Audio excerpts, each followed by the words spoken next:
Hello friends. चर्चा करते हैं आरबीएल बैंक के बारे में। आरबीएल बैंक के क्वार्टरली रिजल्ट आज पेश किए गए। जनवरी 28, 2021 बोर्ड मीटिंग आज चली और मार्केट आवर्स के बाद रिजल्ट आए। 3:45 पर मीटिंग ख़त्म हुई तो 3:45 पर ये रिज़ल्ट पेश किए गए। रिज़ल्ट के अंदर क्या खास है ये तो हम चर्चा करेंगे ही, और सबसे खास बात इसके जो नोट्स टू अकाउंट है उन पर ध्यान रखना चाहिए कि देखिएगा, बैंक मोरेटोरियम पीरियड के अंदर जो लोन को चला रहे हैं उनका इंटरेस्ट अभी उनको रिकॉग्नाइज़ किया जा रहा है प्रॉफिट एंड लॉस के अंदर, और उनको एनपीए नहीं माना गया है। हालांकि देखिएगा, बैंक्स जो है प्रोविजंस जो हैं अपने बढ़ा रहे हैं, और इसलिए क्योंकि बैंकों को पता है कि आगे चल के प्रॉब्लम आ सकती है, और सभी के सभी बैंकों के अभी एनपीए नहीं है और उन्होंने प्रोविज़न बना लिए हैं, तो इसलिए आपको प्रोविज़न कवरेज रेशियो ज़्यादा दिख रही है। इसका मतलब ये नहीं है कि जो एनपीए हैं उन पे प्रोविजंस बनाए, जो अभी मोरेटोरियम की वजह से एनपीए नहीं माने गए हैं, जो डिफ़ॉल्टर हैं वो, लेकिन अभी उनको एनपीए नहीं माना गया। तो प्रोविज़न जो है पुरानी जो एनपीए उसकी परसेंटेज पे है, तो इसलिए आपको सबकी प्रोविजंस कवरेज रेशियो ज़्यादा दिख रही है।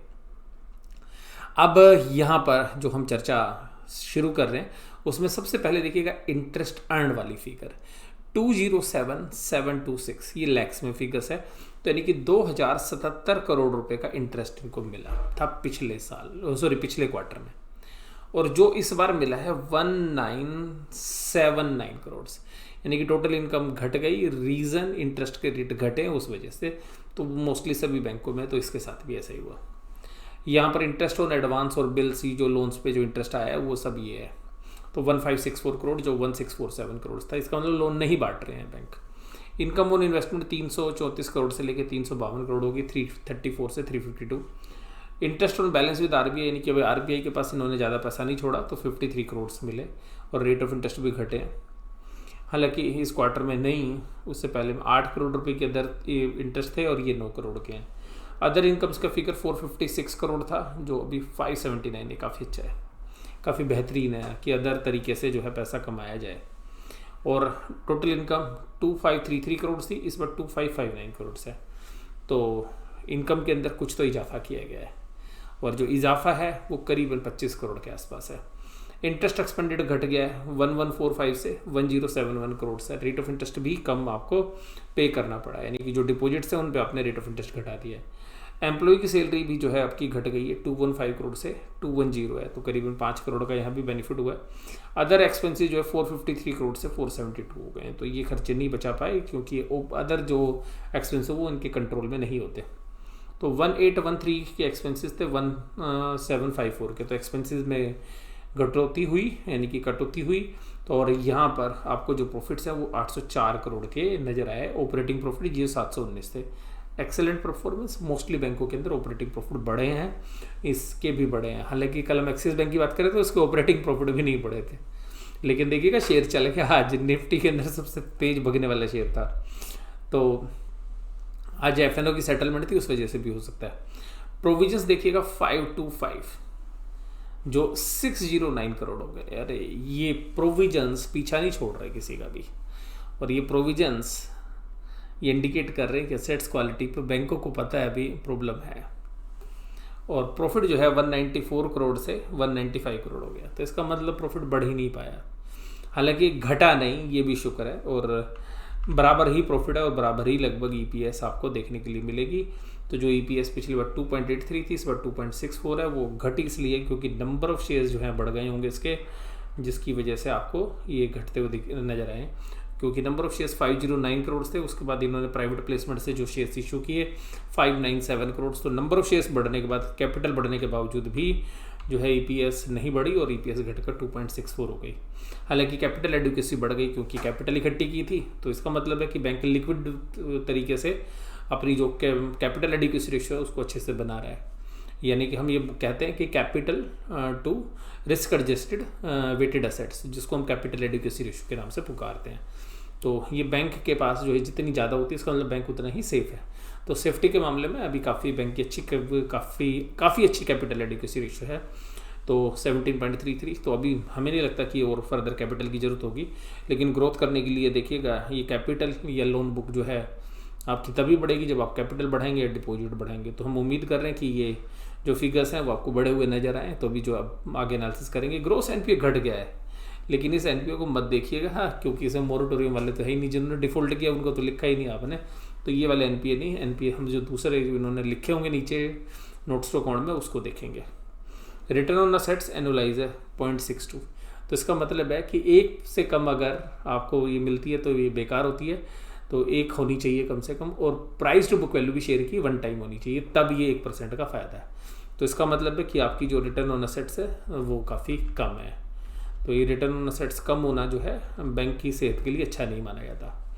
अब देखिएगा इन्होंने जो रेवेन्यूज़ है, तो कॉर्पोरेट बैंकिंग से 964 करोड़ का है, तो यहाँ पे कॉर्पोरेट में इनके रेवेन्यूज़ घट गए। रिटेल में देखिएगा काफ़ी अच्छी इंप्रूवमेंट है इनकी, 2076 करोड़ से 2232 करोड़ है। तो यहाँ पर काफ़ी अच्छी ग्रोथ जो है इन्होंने की है, करीबन 7-8% के आसपास की ग्रोथ है।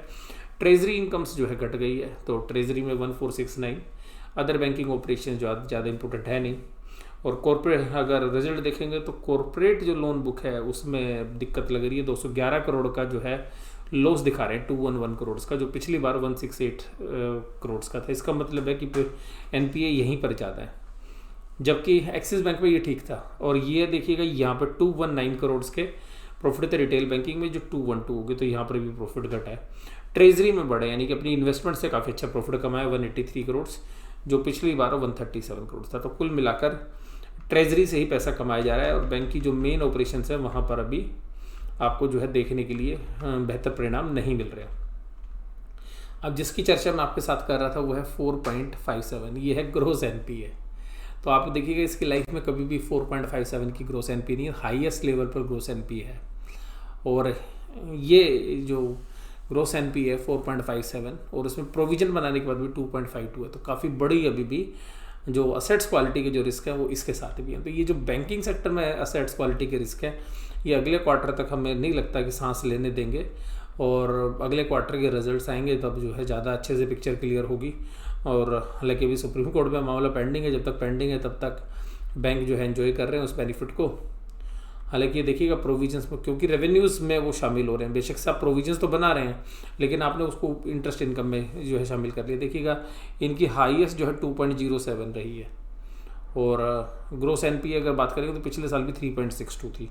तो ये 3.62 के सामने अब आप देखिएगा आपकी ग्रोस एनपीए क्या हो गई है। ये ग्रोस एनपीए क्या होती है? ग्रोस एनपीए का मतलब है ये वो लोन जिनके ऊपर डिफ़ॉल्ट जो है कंटिन्यू है, और उसकी जो परसेंटेज है टोटल लोन बुक में वो कितनी है। तो अगर वो विदाउट प्रोविजन हम कैलकुलेट करते हैं तो उसको बोलते हैं ग्रोस एनपीए, यानी कि टोटल अमाउंट। उसमें से हमने कुछ पैसा प्रोवाइड कर लिया कि अपने प्रॉफिट में से काट दिया, उसके बाद भी 2.52 है। तो ये जो 2.52 है ये पूरे लोन बुक का है। अगर हम इसकी लोन बुक देखें तो आपको पता चल जाएगा कि जो अभी प्रोवाइडेड नहीं है, तो लोन बुक भी आप देखिएगा तो करीबन अगर हम सारी देखें लोन बुक के लाइबिलिटीज़ में, तो सेगमेंट लाइबिलिटीज़ में सेगमेंट एसेट्स में अगर हम देखें तो करीबन जो है ये 70,000 करोड़ के आसपास। तो 70,000 करोड़ का 2.5% आप निकाल लीजिए, तो ये अभी भी जो है प्रोवाइड नहीं है इनकी बुक्स में। अगर इसमें अगर कोई रिकवरी में दिक्कत होगी तो जो है बैंकों की हालत जो है फिर ख़राब हो जाती है।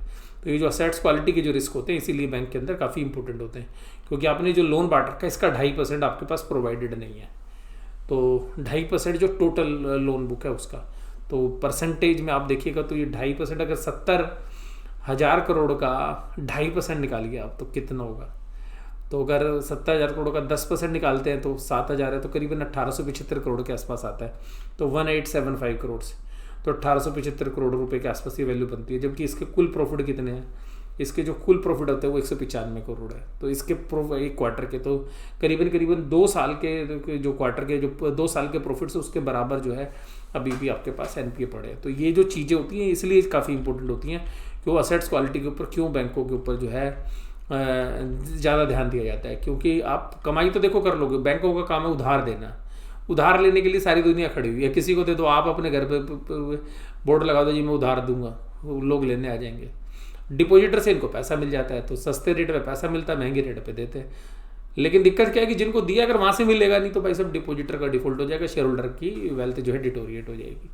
तो यही रीज़न है कि जिसकी वजह से असेट्स क्वालिटी के ऊपर बैंकों में काफ़ी जो है गहन चिंतन जो है किया जाता है। एनालिसिस कैसा लगा बताइएगा, और सारी चर्चा कर ली है। शेयर प्राइस पर क्या इम्पैक्ट होगा, ये चीज़ें न्यूट्रल है, तो मार्केट के हिसाब से ही चलेगा, कोई बहुत बड़ा उतार चढ़ाव जो है नहीं रिजल्ट के अंदर। और रिजल्ट एनालिसिस सुनने के लिए धन्यवाद, थैंक यू वेरी मच।